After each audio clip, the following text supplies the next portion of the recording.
Question number 8 standard 12 subject account lesson number 6 साझेदारी पीढ़ी की निर्वृत्ति ऑब्लिक मृत्यु 1 + 8 9 मार्क्स का चैप्टर।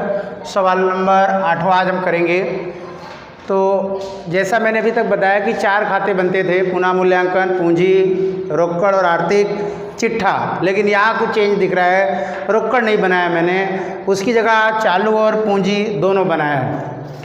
तो एक बात पहले मैंने आपको बताई थी कि जब पूंजी और चालू दोनों खाता हो तो पूंजी की शेष डायरेक्ट आर्थिक चिट्ठे में लिख देते हैं। ठीक है, ये नियम कहाँ तक था? प्रवेश में मैंने आपको बताया था कि अगर दोनों खाते हो तो पूंजी डायरेक्ट कहाँ लिख देते थे? आर्थिक चिट्ठे में। वार्षिक हिसाब में भी ऐसा होता है, पूंजी आप डायरेक्ट कहाँ लिख सकते हैं? आर्थिक चिट्ठे में।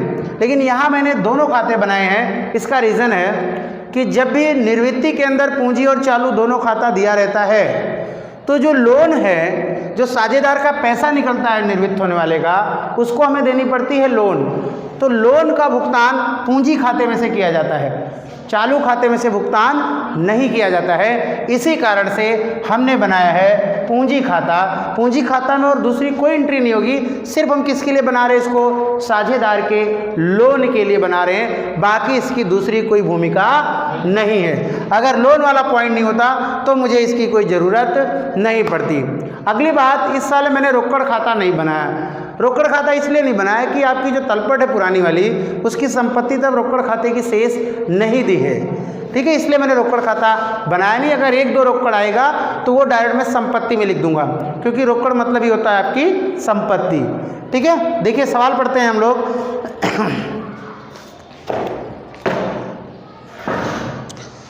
सवाल नंबर 8, जया ममता स्मृति 2/5, 5/10, 1/10 के भाग में लाभ हानि बांटने वाले साझेदार हैं। देखिए यहाँ पे अभी तक जितना साल हम करते थे सब में अनुपात दिया रहता था, लेकिन यहाँ क्या कर दिया? भाग दे दिया है।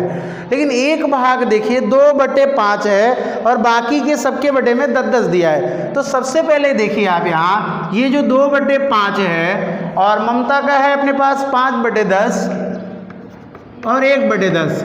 तो सबसे पहली चीज़ आपको देखना है कि सबका हर समान होना चाहिए। यहाँ 5 है तो इसको आप समान कैसे करेंगे? 2 से गुणा करेंगे, यानी ये कितना हो गया? 4/10। तो सबसे पहला काम है कि ये आपको करना है। ठीक है, कुछ बच्चों ने लेसन नंबर 4 के वीडियो में कमेंट किया है कि सर 9वां सवाल नहीं समझ में आया है। तो 9वें सवाल में सभी सवालों में क्या था कि रेशियो दिया था, अनुपात दिया रहता था, लेकिन उसमें भाग दिया, ऐसा बना करके दे दिया है। ठीक है, इसलिए कंफ्यूज थे। तो वो डायरेक्ट आपका पुराना भाग ही दिया है 9वें सवाल के अंदर। समय मिलेगा तो इसी वीडियो में मैं उसको बता दूंगा, नहीं तो और किसी वीडियो में उसे करके दे दिया जाएगा। तो यहाँ आपको समझ में आया कि 4/10 कर दिया गया, यानी अब सबके बटे में कितना हो गया? 10-10 हो गया, हो भी गया। 5, 4, 9 और 1 10 टोटल। अब आगे बढ़ते हैं। सवाल में देखिए पूंजी खाता और चालू खाता दोनों है, इसलिए जो मैंने भी आपको समझाया कि पूंजी खाता मैंने क्यों बनाया है कि साझेदार की लोन का पैसा देने के लिए। एडजस्टमेंट में क्या दिए देखिए, 1/4/17 के दिन स्मृति निर्वृत्त होती है। जैसा मैंने कहा है जो जा रहा है उसको आप राउंड कर लीजिए। चलिए यहाँ हमने राउंड कर लिया जहाँ जहाँ स्मृति दी। अब आगे बढ़ते हैं। आगे लिखा हुआ है कि किराया चुकाना बाकी है, ब्याज 2500 चुकाना बाकी। मिस्टेक है बुक में, ये सुधार लेना है सबको। मिलना बाकी होना चाहिए, क्योंकि विनियोग का ब्याज चुकाया नहीं जाता बल्कि मिलता है। मिलना बाकी वहाँ पे कर लेना है सबको काट करके। एडजस्टमेंट नंबर 2 में विनियोग 35,000 में बेच दिया, ख्याति का मूल्यांकन 2 लाख हो गया है और नया प्रमाण दिया है 1 और 1 जया और ममता का।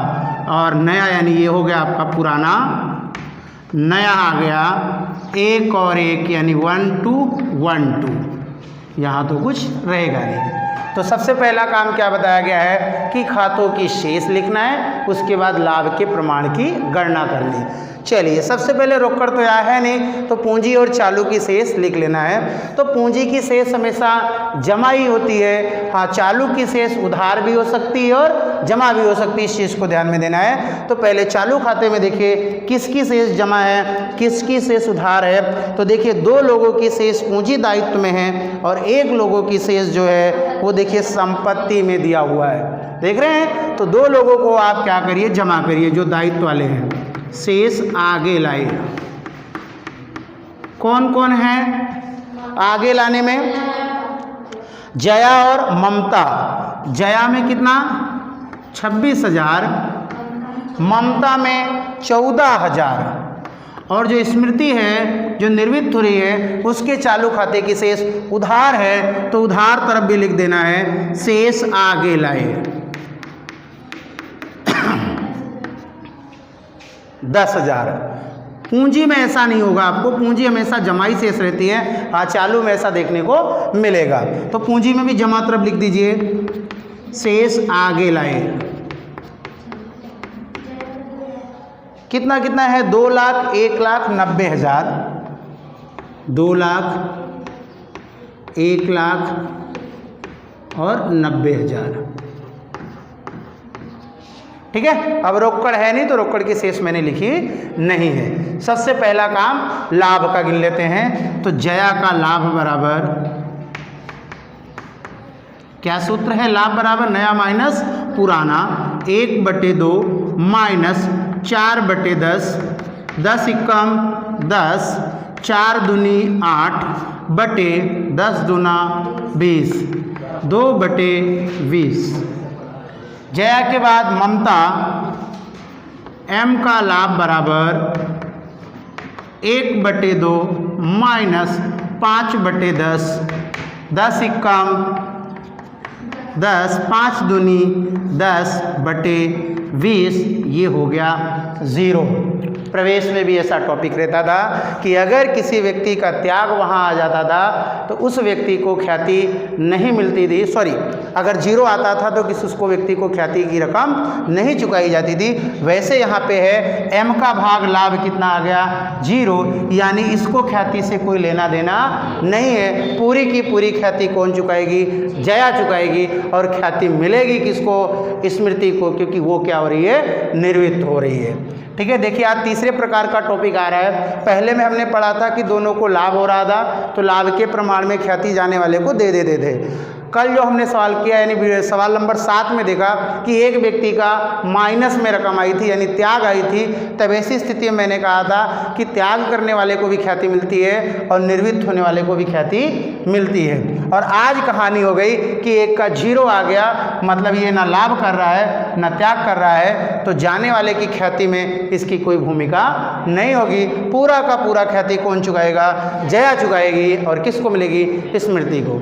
ठीक है, चलिए आगे बढ़ते हैं। अब देखिए पहले मैंने कहा है ख्याति का ही पॉइंट कर लेना है, तो एडजस्टमेंट नंबर देखिए कितना है ख्याति का, चौथा। पेढ़ी में ख्याति का मूल्यांकन कितना है, 2 लाख रुपए निश्चित किया गया है। तो हर सवाल की तरह किसकी ख्याति ज्ञात करते हैं, स्मृति की। तो एस के भाग की ख्याति या एस को प्राप्त ख्याति लिख दो, कितनी रुपए, 2 लाख का 1/10 कर दो, 20,000 रुपये। ये 20,000 रुपये कौन देगा, जया चुकाएगी। कौन चुकाएगा, जया चुकाएगी। ठीक है, क्योंकि यहाँ बांटने का कोई चांस नहीं है। चलिए खतौनी कर देते हैं। तो क्या करना है, जिसको पैसा मिलता है उसका खाता क्या होता है, जमा। तो किसको मिलने जा रहा है, स्मृति को। तो स्मृति के कॉलम में जमा कर देना है कितना रुपया, 20,000 चालू खाते में। और कौन भुगतान कर रहा है, उसके में उधार कर दीजिए, जया दे रही है। तो रकम कितनी, 20,000। ठीक है, यहाँ क्या लिख देंगे, एस के कॉलम में यहाँ लिख देना है जे के चालू खाते,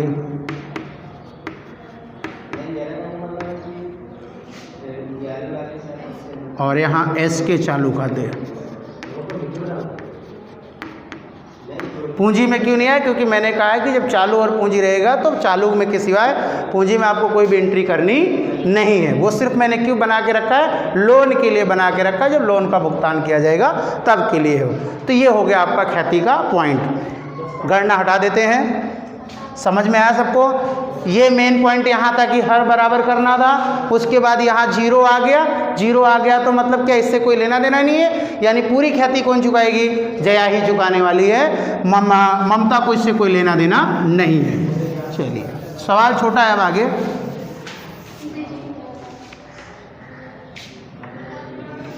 खाते को पूरा कर लेते हैं। रकम लिखने के लिए। अब आप शुरू से एडजस्टमेंट पढ़ते चलिए। आप पुराना रेशियो ऊपर लिख के रख लेते हैं, 4, 5 और 1, 10, 10, 10।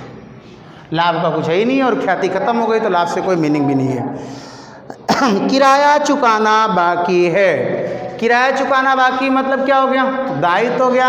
अभी आर्थिक चिट्ठे में 3 से 4 लाइन छोड़ते थे, 5 से 6 लाइन छोड़ के रखना, क्योंकि 2 चीज़ें आएंगी, पूंजी और चालू।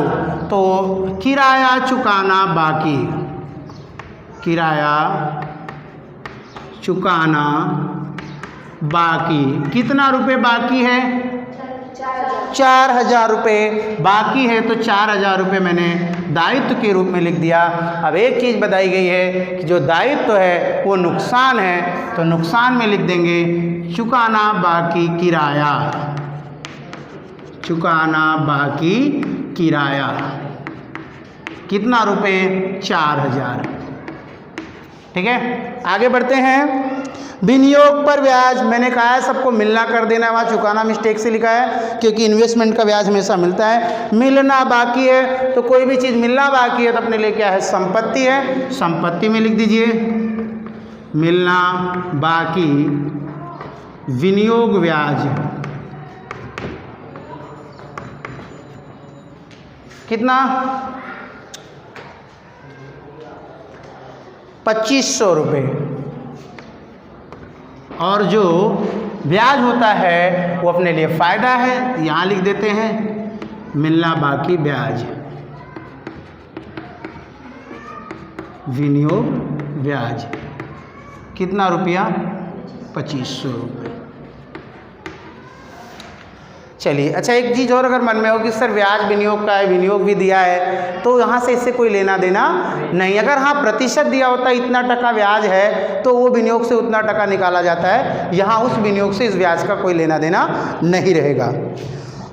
विनियोग 35,000 में बेच देना है, बेच देना है, तो बेचने से क्या मिलेगा आपको? रोकड़ मिलेगी। तो रोकड़ खाता बनानी है, तो मैंने कहा है रोकड़ को कहाँ लिखते हैं? संपत्ति में। ठीक है, तो संपत्ति में आप लिख दीजिए रोकड़ खाता करके, ब्रैकेट में लिख दो विनियोग, ताकि आपको पता चले क्या चीज़ का रोकड़ है। कितने में बेच दिया आपने? 35,000 रुपये। आप देखिए दूसरी है सर, तो देखिए आप विनियोग था कितने का? विनियोग मेरे पास है, देखिए विनियोग है 33,000 रुपये का। विनियोग कितने का है? 33,000। और कितने में बेच दिया? ज़्यादा में बेचा। 33,000 की चीज़ कितने में बेच दी?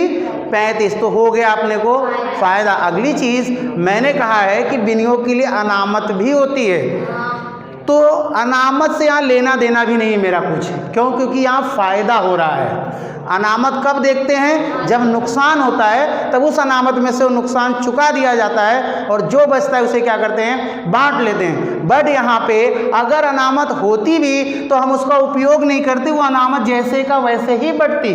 क्यों? क्योंकि यहाँ पैसा क्या हो रहा है? अपने को फ़ायदा हो रहा है। तो वो अनामत अगर रहती तो हम जैसे बाकी चीज़ें बांटते, अनामत सामान्य अनामत वगैरह वैसे ही बांट देते। यहाँ अपने को क्या हो रहा है? फ़ायदा हो रहा है। फ़ायदा हो रहा है तो क्या करूँगा मैं? जमा कर दूंगा किस चीज़ को? विनियोग। कितना रुपया? 2,000। यहाँ कुछ बांटेंगे नहीं। अगर विनियोग कमी वृद्धि फंड होता तो वो अपनी जगह पे बढ़ता। ठीक है, लेकिन यही ध्यान में रखना है कि अनामत में अगर फ़ायदा हो रहा है तब उस रिजर्व का उपयोग नहीं किया जाता है। एडजस्टमेंट खत्म हो गए। चौथा गुडविल का था, पांचवा लाभ हानि के नए प्रमाण का। आइए ऊपर देखते चलते हैं। सबसे ऊपर है ख्याति। ख्याति को क्या करेंगे? बांट लेंगे। कितने लोगों में? सभी लोगों में। कितनी है ख्याति? 30,000 है। 30,000 को बांट दीजिए भाई। 12,000, 15,000, 3,000, 12,000, 15,000 और 3,000। 10 से भाग कर दो, जितना आए उसका ऊपर वाले से गुणा कर दो। आगे बढ़ते हैं। मकान, यंत्र सभी जैसे कि वैसा उतार देना है। मकान है कितने का? 2,82,000। मकान के बाद है यंत्र। यंत्र है अपने पास 1,45,000। यंत्र के बाद है विनियोग हो गया, स्टॉक। कितने का स्टॉक है? 20,000। फिर स्टॉक के बाद है देनदार, जैसे का वैसे उतार दीजिए। देनदार है अपने पास 50,000। आगे स्मृति की लोन। देखिए बहुत ही मेन पॉइंट, छठे सवाल में चीज हुआ था, लोन वहाँ भी दिया था लेकिन वो दायित्व तरफ थी। आज की लोन किस तरफ है? संपत्ति की तरफ। तो अगर एस की लोन होगी तो उसका पैसा देना या लेना रहता है, लेकिन अगर बाकी लोगों की लोन होती तो दायित्व में लिखा है तो दायित्व में लिख दो, संपत्ति में लिखा है तो संपत्ति में। लेकिन यहाँ लोन किसकी है? वो स्मृति की है। किसकी है? स्मृति की है। तो स्मृति की लोन है तो स्मृति तो क्या हो रही है? निर्वित्त हो रही है। तो स्मृति को क्या करना पड़ेगा? पैसा चुकाना पड़ेगा। अगर दायित्व तरफ रहता है तो किस तरफ लिखते हैं? जमा तरफ, यानी उसको पैसा मिलता है। उधार तरफ है मतलब उसने क्या किया है? कंपनी से लोन लिया है। तो अब वो जा रही है तो पेढ़ी उसका पैसा क्या करेगी? अपने हिस्से में काट लेगी। अब आपको ज़्यादा ध्यान में रखना है, अगर दायित्व में दिया है तो जमा तरफ लिखते हैं, संपत्ति में है तो मतलब क्या है? उधार तरफ। मीनिंग होता है जमा तरफ है मतलब कि कंपनी को उसने दिया है, यानी उस व्यक्ति को मिलता है। संपत्ति तरफ है, इसका मतलब हो गया कि कंपनी ने उस व्यक्ति को दिया, यानी वो व्यक्ति जाते समय पैसा चुकाएगा। चलिए लोन, सभी चीज़ें चालू खाते में ही लिखनी है, ठीक है। लोन कितने रुपए की? कितने रुपए की लोन है? 30,000 रुपये की है। आगे बढ़ जाते हैं, इस साइड का पूरा हो गया। इधर देखिए लेनदार, लेनदार अपना लाइबिलिटीज, लेनदार है अपना कितने का? 90,000। सामान्य अनामत, क्या करते हैं? इसको बांट लेते हैं। सामान्य अनामत कितना रुपया है? 70,000 को बांट दीजिए। 7 चौक 28,000, 35,000 और 7,000। डूबत ऋण अनामत दायित्व में लिख दो, जहाँ है वहीं लिख दो। डूबत ऋण अनामत कितना? 10,000। डूबत ऋण अनामत ये बांटा नहीं जाता है। कुछ लोगों को रहे सर अनामत तो बढ़ता है, लेकिन ये अनामत नहीं बढ़ती है क्योंकि ये किसका पॉइंट रहता है? ये देनदार का पॉइंट रहता है। अब हम खाते को क्या करेंगे? बंद करेंगे। चलिए सबसे पहले पुनः मूल्यांकन। 4500 यहाँ भी लिख दूँ। क्या है? लाभ है कि हानि है? लाभ है। क्यों? क्योंकि फायदे का ज़्यादा है। लाभ कौन कौन? JMS यहाँ लिख देते हैं। पूंजी खाते जाते हैं या चालू खाते जाते हैं, ठीक है, इतना आपको लिखना है। बांटिए 4510, 500 रुपये बचा है। 500 को क्या करेंगे? 100 से भाग 50, 200, 250 और 50 रुपये। ये यहाँ से यहाँ पुनः मूल्यांकन कितना रुपया? 200, 250, 50। अब आते हैं पूंजी खाते और चालू खाते के लिए। तो सबसे पहले जो नियम है, क्या बंद करते थे? निर्वित्त साझेदार का पूंजी बंद करते थे, लेकिन यहाँ क्या बंद करेंगे? चालू खाता। चालू खाता निर्वित्त का बंद करेंगे।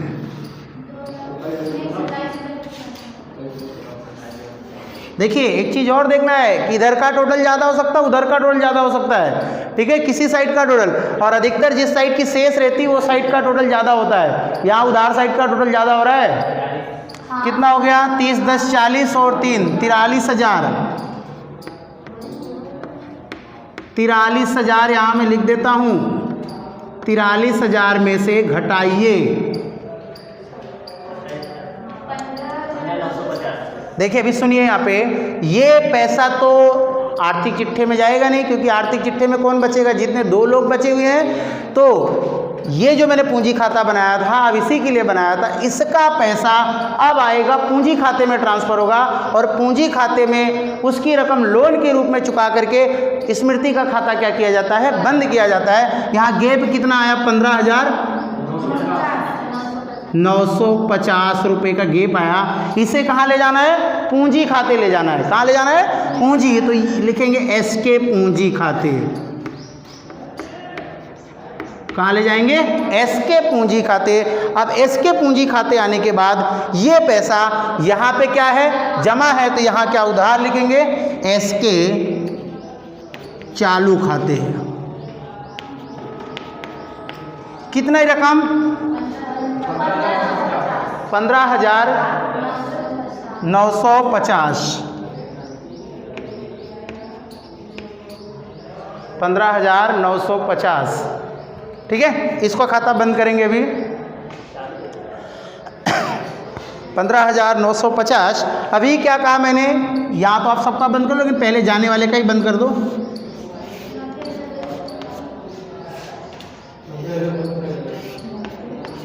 नब्बे हज़ार में से घटा दो, 74,050।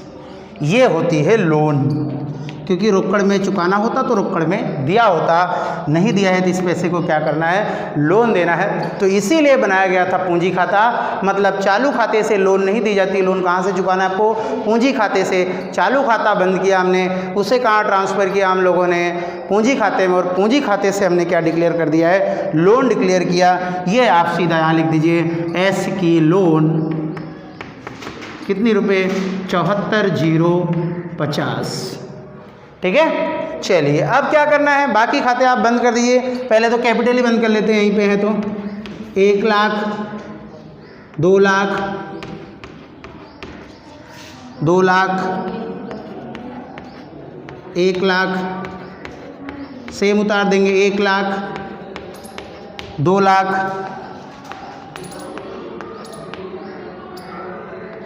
क्या लिखेंगे, शेष आगे ले गए। और ये पूंजी आर्थिक चिट्ठे में सबसे ऊपर लिख दीजिए पूंजी जे और एम। जे का आया 2 लाख, 1 लाख, 3 लाख हो गया टोटल। चलिए चालू को बंद करिए। ये 54,000, जे 26, 54,200, 8 दूनी 16, 54,200, 54,200 माइनस 32,000,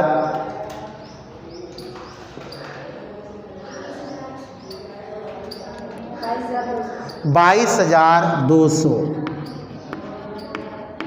ऐसे ममता का करिए, 14, 15, 49,250, 49,250 माइनस करेंगे 15,000 तो 34,250।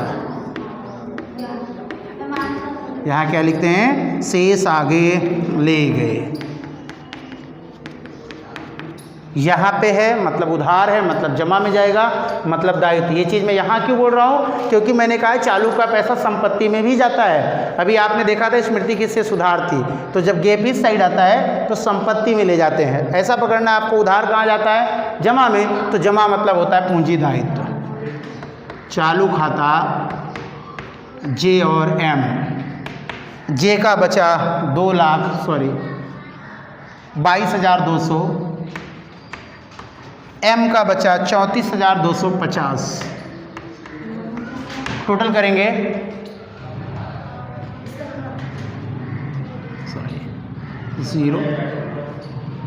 56,450। टोटल करेंगे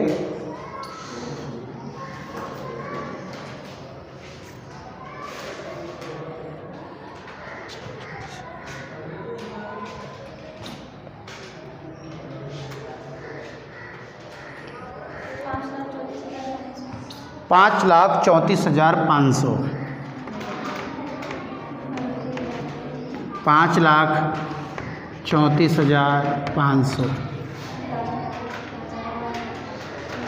ये आपका सवाल नंबर 8। विशेष चीज़ क्या थी? पूंजी और चालू दोनों था, तो चालू पूंजी दोनों बनाया, क्योंकि वहाँ से चालू खाते से निर्वित्त साझेदार का पैसा पूंजी खाते में लाया जाता है और वहाँ से क्या दिया जाता है? लोन दिया जाता है। ठीक है, ये सवाल नंबर 8 का वीडियो। अगले वीडियो में आपको सवाल नंबर 9। वीडियो रहने से आपको बहुत सारे फ़ायदे हैं। ऑफलाइन क्लास चलती है तो टीचर ने आपको एक बार समझा दिया, दोबारा वही चीज़ सुनने के लिए आपको फिर से सवाल क्या करवाना पड़ता है? रिवीजन करवाना पड़ता है। लेकिन अगर आपके पास ये चीज़ मौजूद है तो जब चाहें तब आप सवाल को आगे पीछे करके कई बार उसी चीज़ को रिपीट कर सकते हैं, जो आपके लिए बहुत ही बेहतर होगा।